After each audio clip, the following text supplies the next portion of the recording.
Good evening and welcome to another edition of Telling It Like It Is. I am Advocate Tulu Hoyani, your usual host. Tonight, I would like to talk about the crime of extortion.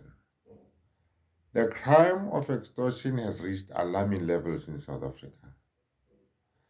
This afternoon, the Deputy Minister of Police, Poli Lishielo, was making a presentation before Parliament, indicating that the police are experiencing very serious problems when it comes to the crime of extortion.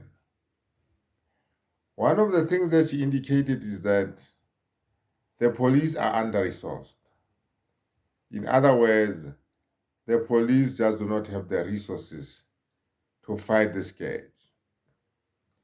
But before we go any further, let us just discuss what the crime of extortion is all about.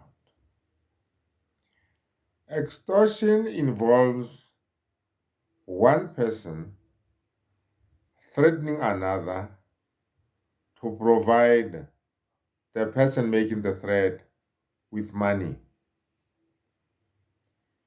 Usually, the threat, if it is not, taken heed of, will result in the victim either being thrown out of business or, in some extreme circumstances, getting killed altogether. So, extortion takes that form. One person threatens another, and the other just hands over money. And the person handing over money would, of course, be so scared of the person making the threats that the likelihood of such person being reported to the police is zero. Now, in a country like South Africa, with a police force that is largely dysfunctional for a number of reasons, people who are victims of extortion do not report the crime of extortion. In other words, the statistics that the police have do not reflect the situation on the ground. The problem is far more serious than what the police see or come across. So on it goes because it is unreported, and the police have also indicated that people who have actually witnessed extortions are also afraid to come forward as witnesses. So this crime thrives because, it operates underground. The victims are afraid of reporting the perpetrators, and so on and on it goes. It is said to be most rampant in the construction industry, such that a lot of projects have had to be abandoned because extortionists were just demanding too much. And the owners of these businesses could not meet their demands or could not operate under those conditions. So they simply had to, close shop. So where do we go from here? The police are saying that, it has become so difficult to detect this crime, to even let alone solve it, because of the fear factor that is involved. And, if this goes on, it means that the scourge can only get worse.